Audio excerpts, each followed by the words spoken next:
Yes, sir. Okay, fine. The diameter of a metal shaft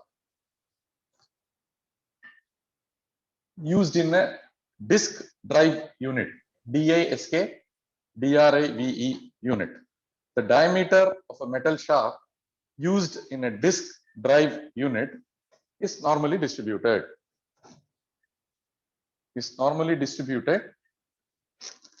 With a mean of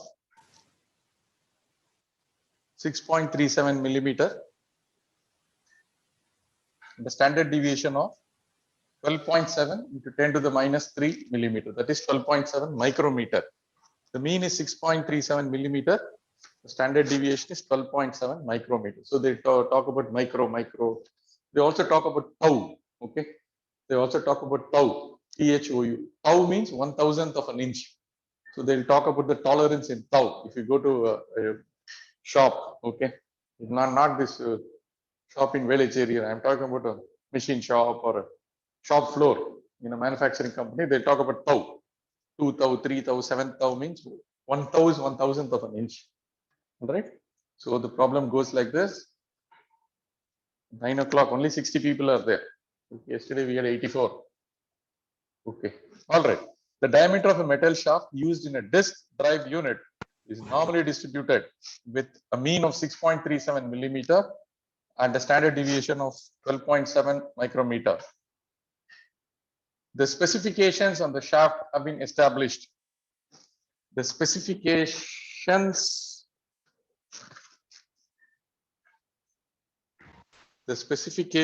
on the shaft have been established as 6.35 plus or minus 38 into 10 to the power of minus 3 millimeters. Okay. The specifications on the shaft have been established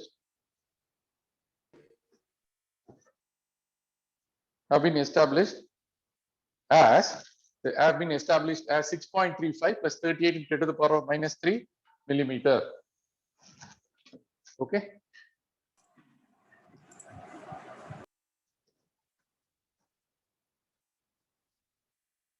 One second, I have to take this call.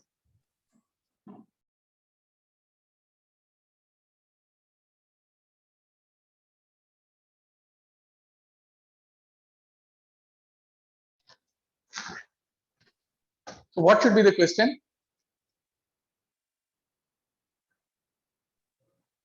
Does the given specification lie within the... No. Does the given specification lie within the... No, that is not the question. Just think about it. What can be the question? Find the probability that one particular shaft that is chosen at random will have the diameter within this given specification range. Yeah. So, okay, you're coming close. Improve on this further. Probability of having a shaft whose diameters don't meet the specifications. Okay, so we'll make it more positive. All of you are close. So the question is, what is the fraction of the shafts produced which conform to the specification? Is that okay? So the question is like this: what fraction of the shafts produced? What fraction of the shafts produced? What fraction of the shafts produced conform? CONFORM. What fraction of the shafts produced conform to the specification? Is that okay? Yeah, there's a different way of saying. Who said that? Somebody said, what is a fraction which is not? So that is a pessimistic outlook. So let us look. Who was that? Sir, Varshini. Varshini. Okay, that's okay. That is a pessimistic outlook. Let us be an optimist early in the morning. Let's say what is a fraction of the shafts? Which say, okay, they will lie within the limit. Just do it. Use the tables and do it. 5 minutes.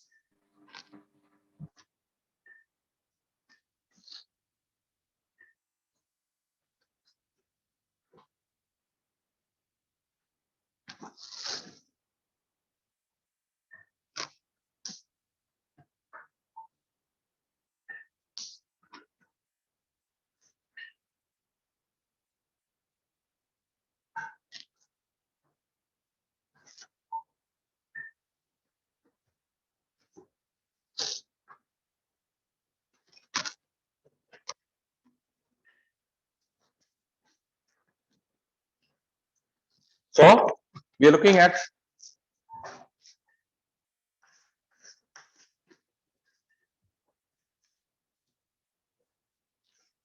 so let's say this X.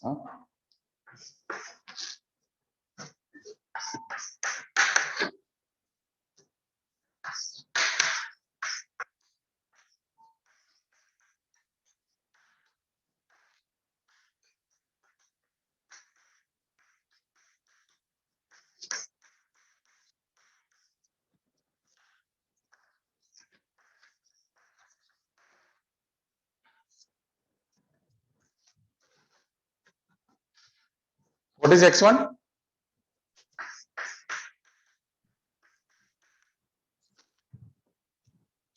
6.312.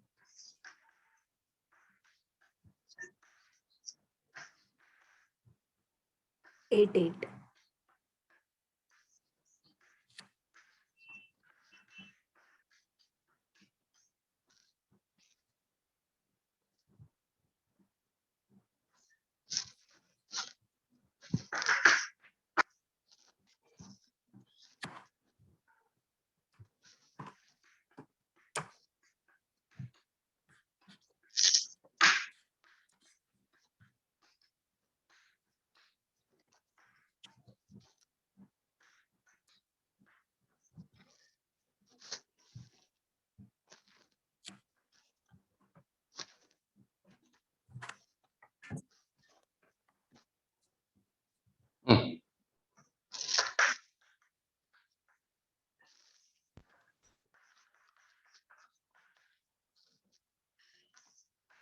Okay.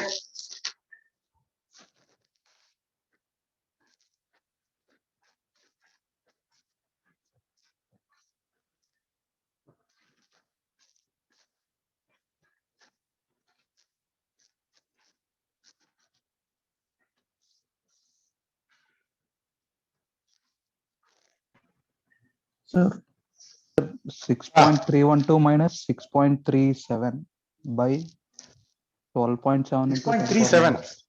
What? That is the mean, right? It is 6. Mean is how much? 6.37, sir. Oh, 37. Okay. Sir, no. Not there, sir. Not That there. is That is true, sir. that is what they specified itself, The right? last step probability. Just wait. Okay. So that is the the mean was given to be how much here I gave 6.37.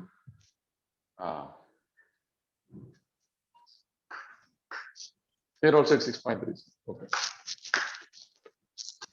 Sir, Variance, standard deviation standard deviation also. What is the standard deviation? 12.7 into 10 power minus 12.7. Oh, what is this? Oh, okay. I mean this. So that is a tolerance. Huh? This is the tolerance. 12.7 7. or what? 12.7 into 10.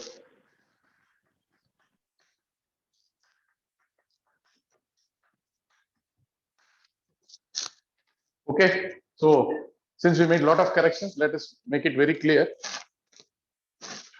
So this is the mu and sigma. Okay. This is the mu and sigma of the distribution. This is the mu and sigma of the distribution. Okay. This is the lower limit and the upper limit. This lower limit and upper limit are given by the specification. Okay. So this specification is basically this shaft is used somewhere. It's basically production. So this is the production control. Okay. I mean post process. I mean only these limits are acceptable. But this mu and sigma are what the process can produce. Okay. What the process can produce is mu sigma and the normal distribution. What we can accept is given by this. So how much is the percentage which is produced, which can be accepted? So basically an engineering problem. Okay. So this is P equal to P of minus 4.6. What is it? What are you getting here? Sir, Z minus 4.567.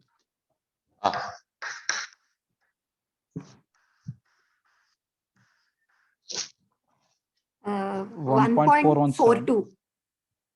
Ah.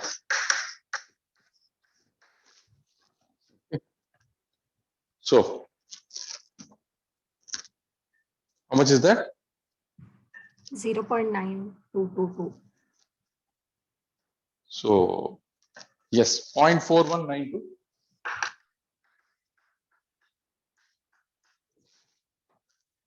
Plus 0.5. Huh?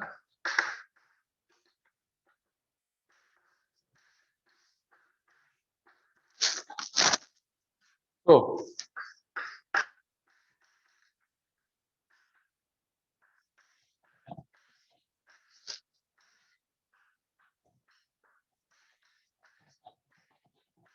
about 92% of the shafts made are fine. Fine means that all the shafts made are fine. 92% of the shafts made are fine according to the specs, according to the specification which is demanded. Okay, so this is the way you do quality control. Okay, so that 8% also you want to reduce further. Then what you have to do is dimension tolerance has to be reduced. That means you should have a much better machine, and then you should have much better measuring accuracy. And okay, so increasingly that is a challenge. Okay, increasingly that is a challenge as everything has to be made more and more accurate. The tools and the machines required for making these things also have to be more and more modern. Okay, so more expensive and tighter tolerances and so on. All right. Sir, how did you get 0.4190 plus 0.5? You also get 0.9192, right? The answer in the end I got the same, but how did you get that 0.5 plus? Yeah, I did something. I don't know what I did. I did P of 1.4 plus P of 4.6. That's what is. How did you do it? Sir, but P of... One second. Just wait. I'm a little bit, somebody is outside the door and, yeah. I'm a little bit flustered since morning. Getting a call. Please tell me. Sir, the What was that? P of Z less than 1.42 itself is 0.9222. No, that's not what I did. No, I did something like this. Okay, what I did was, I took the Gaussian.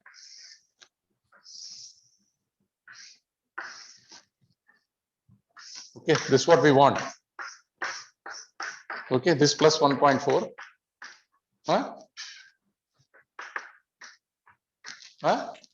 This is minus 4.6, correct? Is that okay? Okay, sir. Yes, sir. But Yes, sir. minus 4.6 itself is almost zero, right? The probability. The probability of that is 0. It's not And even on the charts. 1.4 is 0.92. Yeah. Yeah, it is okay for me to. It is okay for me to find out this, and then that is also okay, right? That is okay, sir. But in the end, like, even when we're finding how that about it? area, That doesn't matter. I can have multiple ways of finding. So I did this. That's all. How I got this 0.4192 and 0.5 is because I know what I have done. But this is correct. So what I have done is I have just left out this and I have calculated this. That's all. I mean, what is the problem? So the thing that If you is want there a, on if you the want a clean step, you put a step in between. Doesn't matter. But if you're an engineer, you should be able to do this way. That okay? What is wrong in this? And tell me. nothing, sir. I just didn't understand how you got it. So this is basically steps.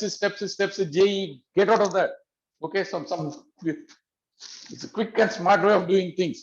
It has be table will be minus. I have to do 1 minus this thing and okay. There are many ways of getting the. You remember Gauss 150 or 1 to 100. He wrote 150 and 51 to this thing. So what I did was it should be a large area. It should be very close to 1 because anyway this minus 4.6 is what is the sigma? Sigma is it is well below the 3 sigma whatever. So one should be almost 0.5. So you'll just get, you have to just take 0.5. Almost it is, the full side of the left hand side is covered. And the right hand side, I have to find out what is on the other side of 1.42. Okay, the other side of 1.42. And so that's going to be only 0.1 or something. So it will be 0.4 plus 0.5 minus 0.1, which will be like 0.5 plus 0.4, which is like 0.91. Is that okay? If your school teachers or some maths cross statistics taught in a different way, it's okay. But I know how to get it. If you want to write some in between steps, you write. Is that okay?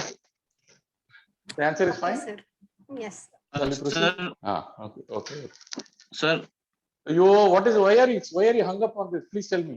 Let's proceed, no? sir, can you explain the question again, sir? Can you explain the question again? You came late. Sir, is x2 is 6.35 or 6.3 plus? No, your audio is not okay. Can you come on chat?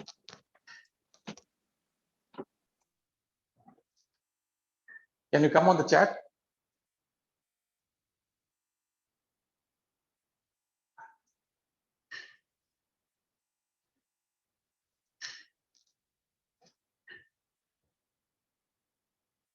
Ujjal, can you come on the chat?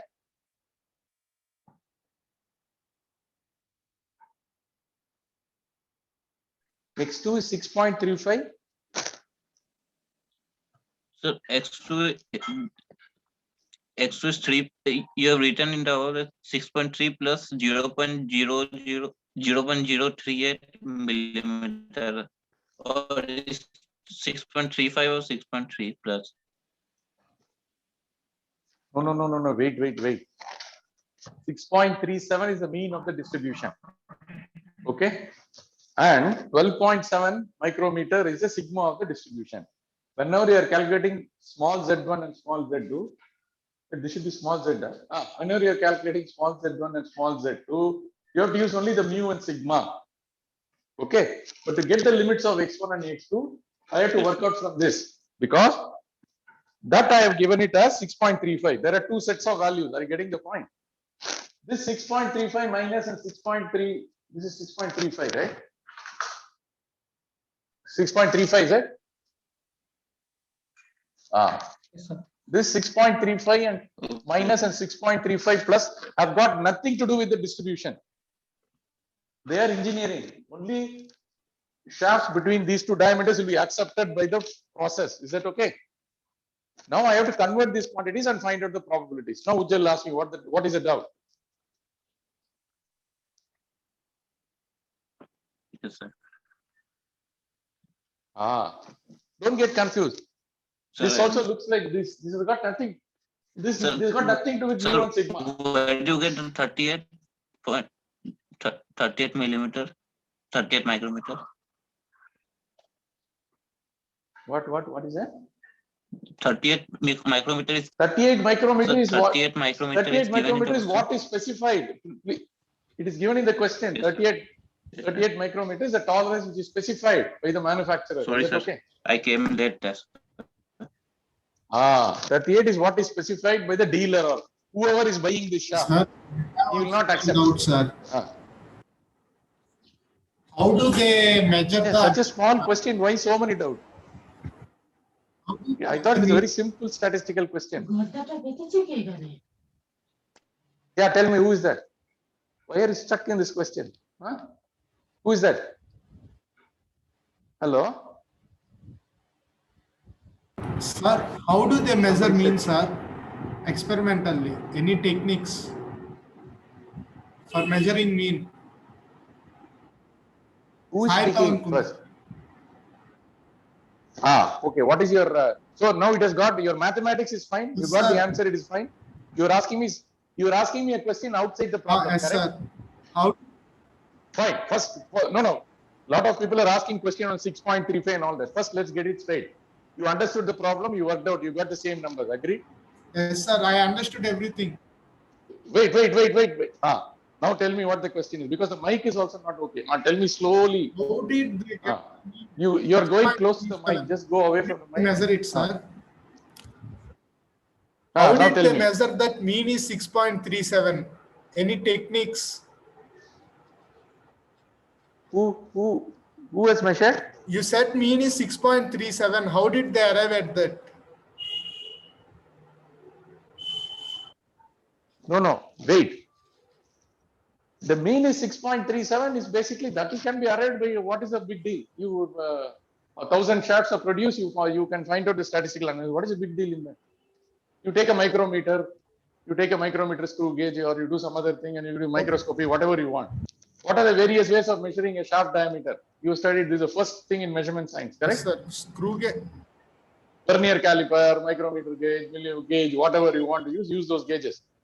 And then work out the statistics. Every day they may be making thousands and thousands. Then take the statistical average. What is so difficult? See, Suraj Kumar every day is measuring temperature.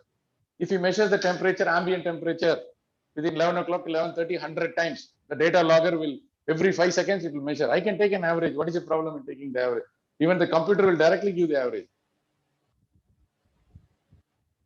What is bothering you? Why is it so difficult to measure the average, according to you?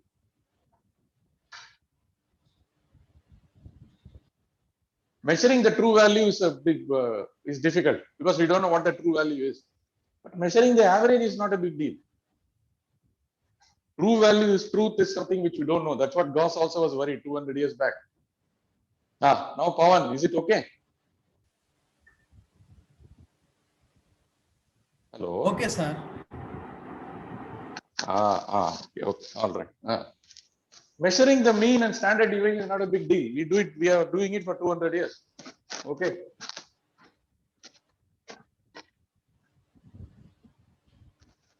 Okay. Anyway, a simple question led to so many discussion. Is that okay? That's all right. Okay. Now,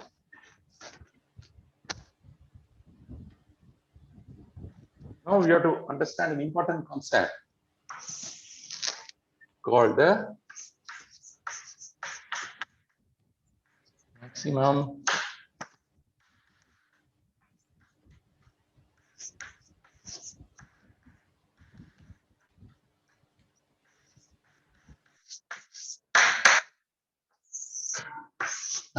likelihood estimation. Okay, the maximum likelihood estimation is basically some funda concept was proposed by Gauss, and then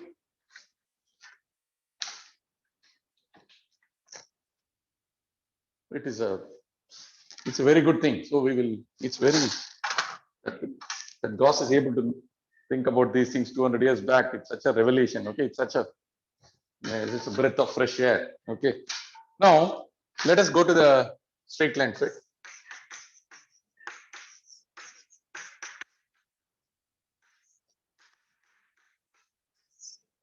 Y equal to ax plus b. Okay, this is a proposal to fit a straight line versus of y, x versus y, and some measurements are done.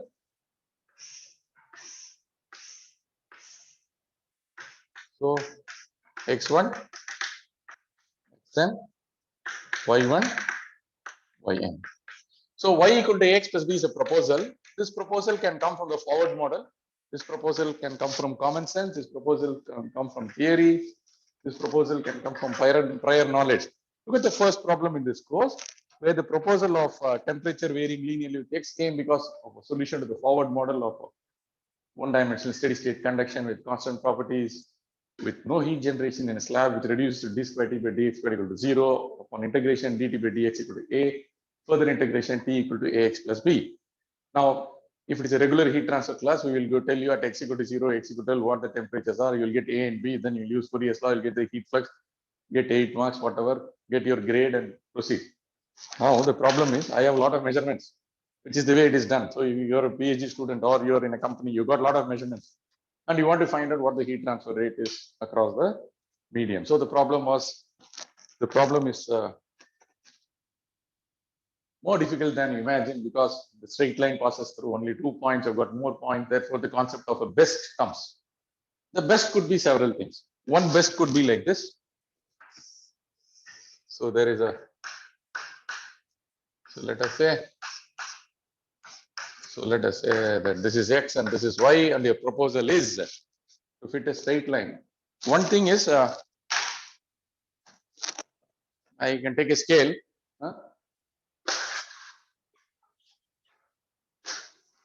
And I do something like this. Okay, I do something like this. So this is correct.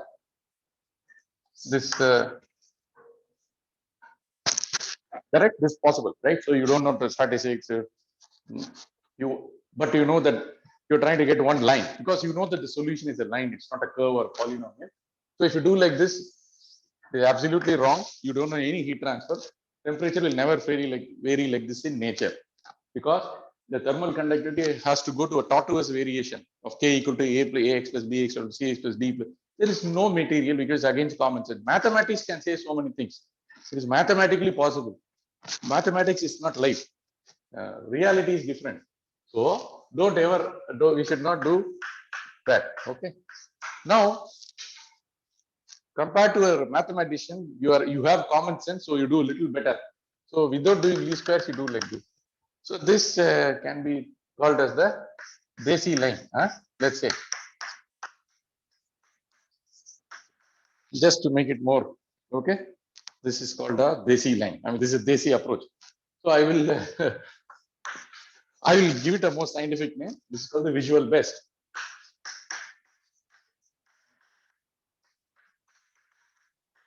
But the visual best is not always possible because Y is a function of only one variable. And if it is not linear, you can't do the visual best and so on. Of course, Y equal to AX to the power of B, you can take ln Y equal to ln A plus B ln X, ln Y equal to capital Y and ln X equal to capital X and Y equal to AX plus B. You can still, and then one could be take anti-log of B, blah, blah, blah, all that. The A, you can take it and you can do some masala, all that. So you can play the game only up to a certain level. Okay. If it is non-linear, if it is multiple variables, all that, you need some tools. Okay, be that as it may. For starters, if you know that Y equal to AX plus B, and you know you're terribly, woefully short of time, you can get the visual best, or this thing can be easily done. Excel will do it for you. Okay, but we are tracing the historical origins of the least squares and all that. Okay, so now I want to do better than this. I want to do better than the visual. I want to actually find out based on some principle, based on the laws of probability. Now, what I'm saying is, let us assume, so this is 1, 2, 3, and 4. Okay.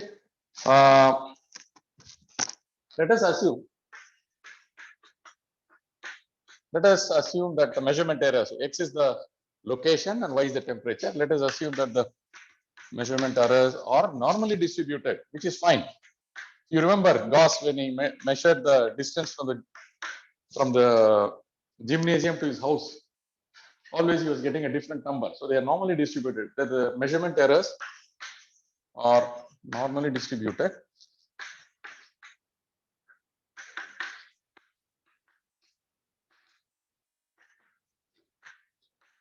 with mu sigma.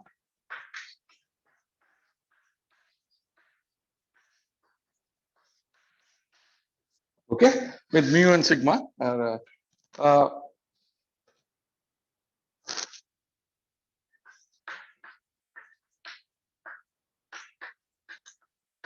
Okay, further mu equal to 0. The errors have a 0 mean. If the mean of the error is not 0, then it is a biased measurement. Then if you know that if the mean is not 0, you will correct it. That is, on a weighing machine, if you switch on, if it shows 1 kg, then that is something you know. It is not a statistical error. Then if you measure something, you will always subtract that 1 kg. Okay, so you can always reduce that, even if the mean is, that is called a 0 error. You can make a 0 correction. Okay, but around that 0, whatever it is, even if the default is 1, around the 1, the errors are normally distributed. So you just correct your bias. So in engineering, in science, whenever we have a measurement, first we will do bias correction. There'll be a lot of positive bias or negative bias. How do we calculate the bias itself? There should be some other instrument which is more accurate than this. Therefore, if this is not the truth, something else is assumed to be the truth. How do you get that as the truth? So therefore, there is a lower truth, there is intermediate truth, there are higher truth, and so on. So National Conference on Weights and Measures, International Conference on Weights and Measures, blah blah blah blah blah. Finally, what is a meter? What is a second? So some rod is maintained in Paris at this temperature, it is cooled, heated, it is maintained at that pressure, blah blah blah blah, all that. So from that international standard, what flows is it comes to the national standards and the state standard, regional standards, and all that. But nowadays we don't worry so much. Okay, this scale, whatever it is saying, somebody must have taken care of all that. We don't even go that far. Okay, if it says 5 centimeter, it should be 5 centimeters. Okay, so we believe that somebody must have calibrated that. All right. So the mean is 0 and the standard deviation is sigma. Now, the probability, watch the arguments. These are all proposed by Gauss. The probability of getting y1 for an assumed value of a and b, but now the goal is to get y equal to ax plus b is the proposal. A, B is as yet unknown. A, B is as yet unknown. So the probability of getting y1 given a, b is nothing but 1 by root of 2 pi sigma square e to the power of minus y1 minus ax1 plus b whole square by 2 sigma square. Is it okay? So this is the probability of getting y1 for a given x1 and for an assumed a and b. That a and b you can assume a and b whichever way you want. Okay, you can assume a and b. All right. Now, so this equation, the probability of getting y2 for a assumed value of a and b. So this is called as a conditional probability. Okay, this is called the conditional probability. Probability of y for a given assumed set of a and b. Okay. E to the power of minus y2 minus ax2 minus b whole square by 2 sigma square. Like that, I can get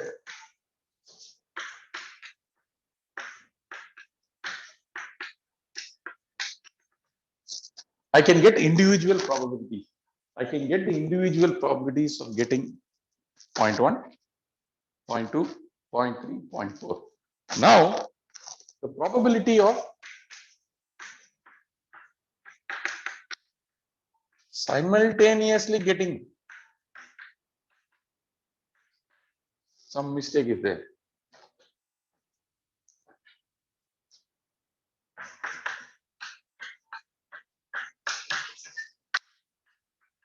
The probability of getting simultaneously P1, P2 up to Pn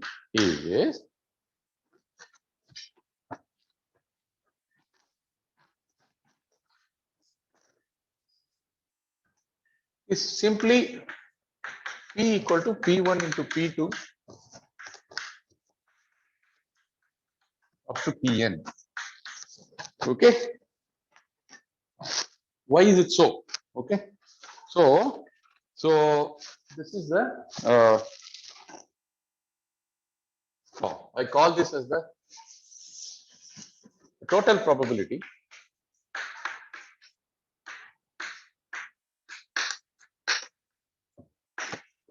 I'm just looking at the notes to check the consistency of the notation. The total probability is P of y1 to yn for a given value of AB. Now I'm saying that it is equal to this. Okay. Why is it so?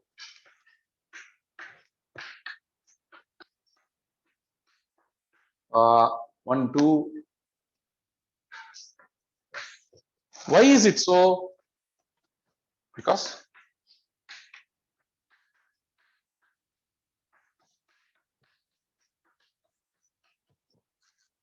they're all independent.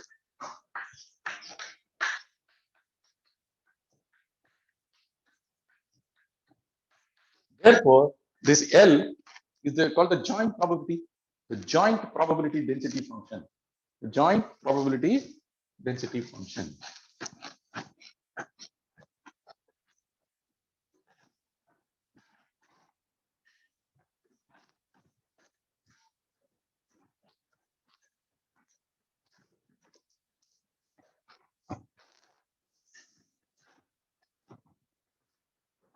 So it is a product of the probability if they're independent event, and you want all the events to take place. So I will toss a fair coin 3 times, and I want to get the head all the time. Oh, this is tough. What is the probability of getting a head? Half. I want to toss 2 times. Both the times I want to get head. Half into half. I want to toss it 10 times. All the 10 times I want to get head. Half into half into half into half into half into. So once you make it tougher and tougher and tougher, so 100 times I want to toss the coin. All the 100 times I want to get 100. You will get an impossible probability 1/2 to the power of 100, which will be like so many zeros. Because already there is a half. Second time there is another half. Third time there is second half. Therefore, the probability of P1, you want to get P1. The same you want to get P2, you want to get P3. Each of them is a function of A and B. Let's not worry about what is within that. You will assume some A and B, X, Y. You'll work out the number. Don't get worried about the number. The funda is more important. So it is a P1 into P2 into P3. So therefore, the L is nothing but product of the probabilities. So which is mathematically denoted by capital Pi. Okay. What is this equation number? Huh? What is the equation number? Hey, am I audible? Yes, sir. What is the equation number?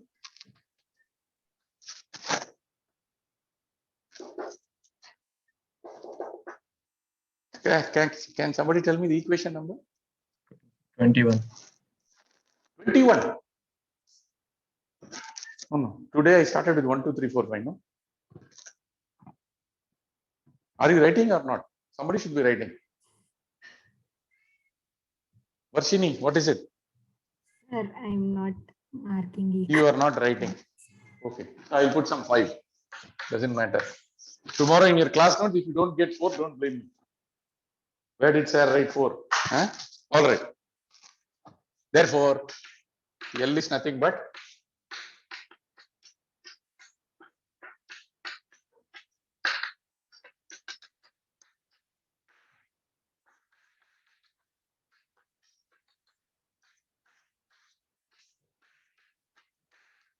okay. Now, let us look at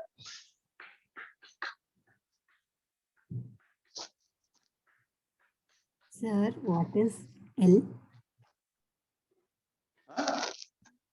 I mean, what does L stand for anything? L stands for the total probability. What is the total probability of getting all the points? Okay. What is the total probability? Okay.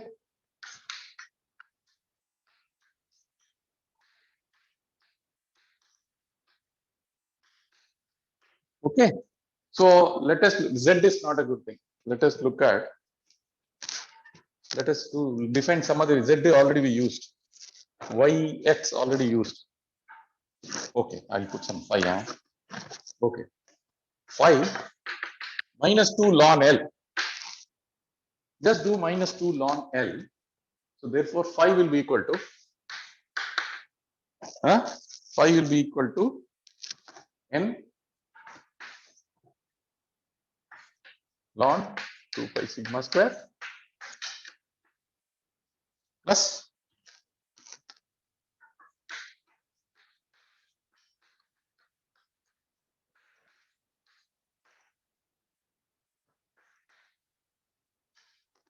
okay.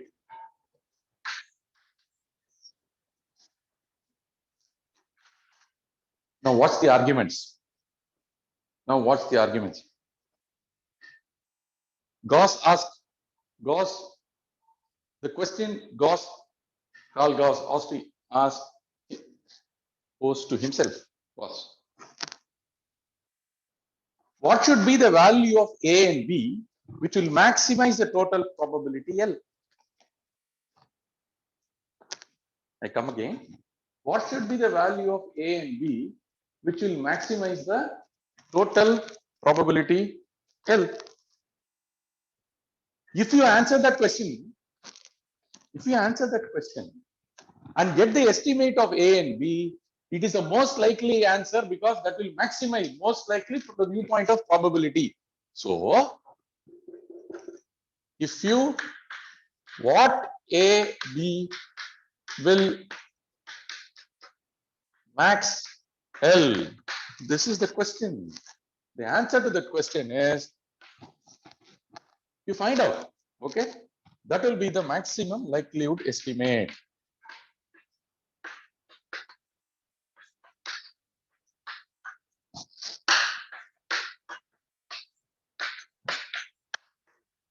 Now, you don't even need least squares. Please note that it will lead to least squares is a corollary. But now let us stay with this. Let us stay with what? Okay, I can erase this, right? So let us stay with this. Now, it is possible for me, okay,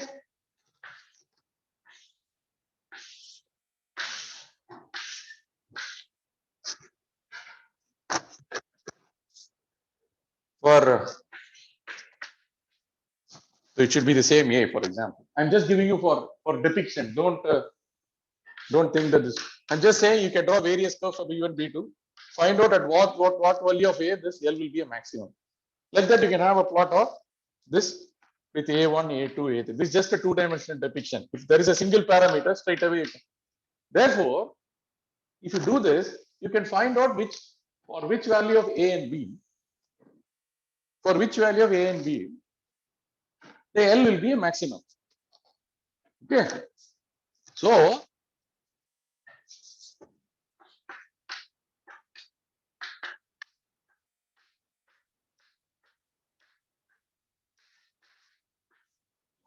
in this day and age, for example, let's say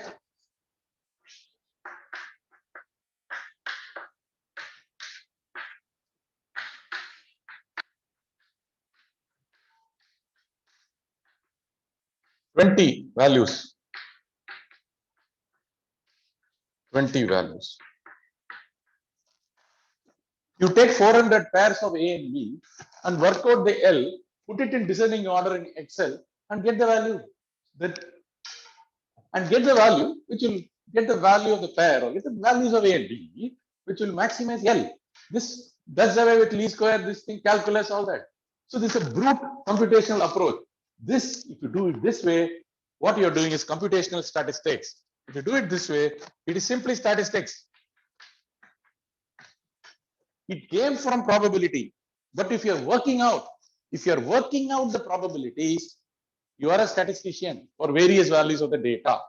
If you're just looking at the concept and leaving it and your work is entirely restricted to paper and pencil, you're in probability. When you apply it to actual data, you're working out the numbers. You're taking raw data. You're looking at temperature. You're looking at sales. You're looking at demand. You're looking at rainfall. You're looking at consumption. Then you're working with statistics. What is that L? If you write this, if you're that high priest, okay, you're the high priest and say you maximize L, you get the answer. If you leave it there, leave it at that place, you're a probabilist. Now for your actual heat transfer problem, if you apply it, then you become a statistician. Is that okay? So this is called computational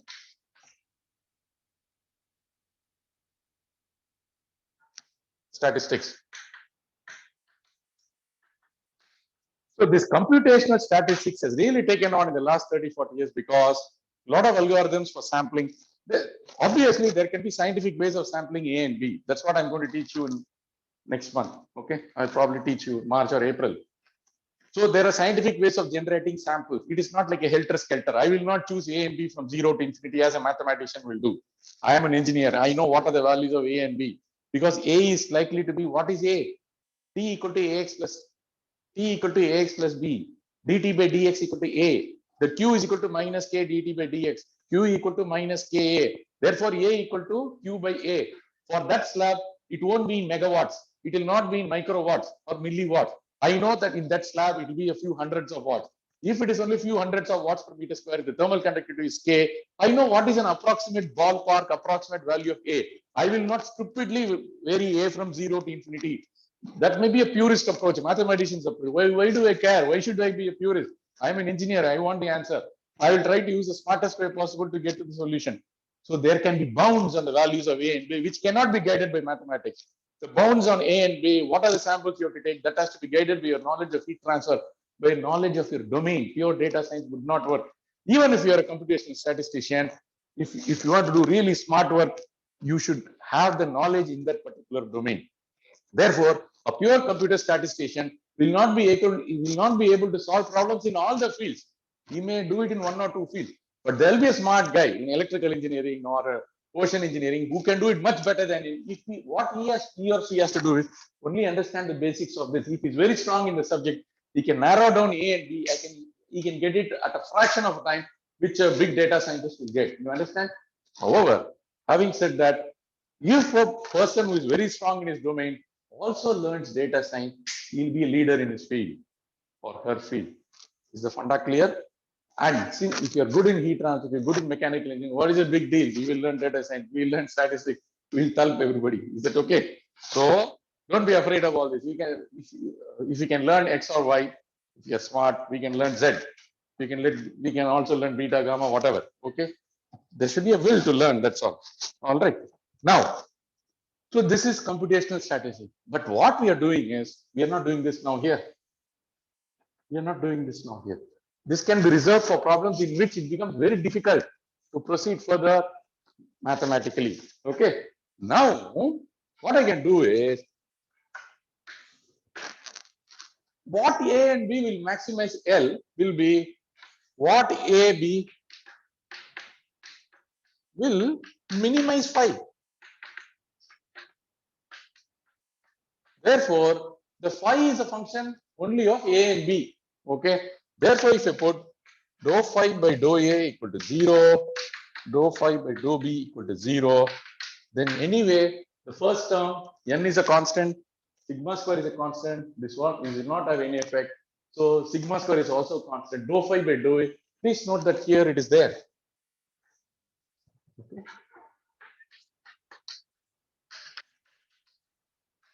This is there. So this becomes 0. This sigma square is a constant. So this gives exactly the same equations. Exactly the same equations.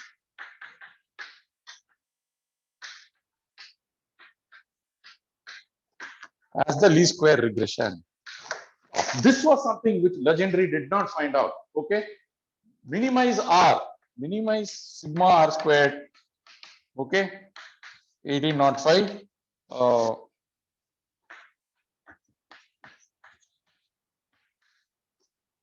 Legendary did it. At least according to the book which we saw yesterday, Gauss got this answer 10 years back, but he did not publish. But Gauss went one step further. He was able to link. The least square minimization to the original idea of a Gaussian distribution, the original idea of a probability, a conditional probability, a joint probability density. Therefore, if you get the maximum likelihood, it is akin to, or it is equivalent to, it is the same as getting the least square minimization. So Gauss forever remains the prince of mathematics. So that he is able to think so much. Even when he was just a schoolboy, he didn't even get his PhD. His PhD thesis is available. You just download it. So some 43 pages, but it is in German language. So he wrote his PhD at the age of 22. It's just some 43 pages. It is there. I saw it in ETH website yesterday. ETH Zurich. Bibliothek in Europe means bibliothek is the library. They have a free PDF. Of course, it is not in English, but we found out that he has done something in arithmetic. All right. So now the link between probability and statistics, the link between least square minimization and maximum likelihood estimation is, that picture is 210 years old, thanks to Gauss. Now, there are a lot of subtle things which can still be figured out. Please note that the sigma square can still be an unknown in the problem, and you can do dou phi by dou sigma square equal to 0. And apart from A and B, you can also pull out sigma square of the sigma square. Therefore, even if you don't know the sigma square, but if you know that it's normally distributed as a post-process quantity, you can actually get a figure. You can actually figure out what is the standard deviation of the measurement error likely to be. Now, in this case, we assume that ax plus b, when you put this, it is a true solution to the problem. If you're doing a CFD solution or if you're doing a numerical solution, there can be an error generated in the solution also. Therefore, this R square will be sum total of the error in the forward model and the measurements put together. They have to be combined. Now we assume that there is no error in the forward model because it's just ax plus b. So the error is only in the measurement. And even if the sigma square is not known, it is possible for you to pull out. Then comes the killer stroke.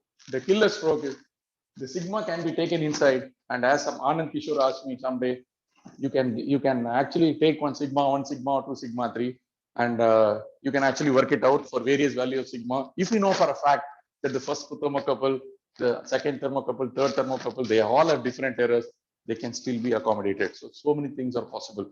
And this y equal to ax minus b is only an excuse. If you know any other forward model, you just put it. And it can be double summation, triple summation, whatever you want. You can sum it over x, you can sum it over time. So you could have a spatial integration. It could be a spatially and temporally varying temperature, voltage, seepage, flood, rainwater, rainfall, whatever be the quantity. If there is a forward model, we will try to do this. The idea of a pure data science approach to this could also be like people like Professor S. Balaji is working. So he's also my collaborator in some of these things. So independently he's working on certain ideas. It's basically, if there is a lot of previous data itself, that from the data itself, we can build a forward model. Therefore, the d squared t by dx squared equal to 0 itself is not required. That is a forward step. For that, a lot of data are required. For engineering, it may be difficult to generate that kind of data, but there are a set of problems in which data science can help. Okay, so I think from a pure perspective of, so we have to keep pace with the time. So it is good that you're able to, you have taken this course, and last 10 classes, I'm teaching all the classical techniques. S. Balaji teaches the neural network and so on. And regardless of whether you're doing a dual degree in data science or not, at least you'll have a flavor of, you'll appreciate what are the things that are going on in inverse problem, what are the things going on in data science, how to look at data from a statistical perspective, from a probability perspective, from a belief perspective, and so on. Can I stop here? We'll meet on Monday. Any doubts? I hope I'm still audible. Can somebody? I don't become like the NUS prof. Am I audible? Thank God. Okay. So today was an exciting lecture because I have a great respect for this Gauss that he's able to think so much. Okay. So at least we are fortunate that we're able to study. All right. Chalo. Take care.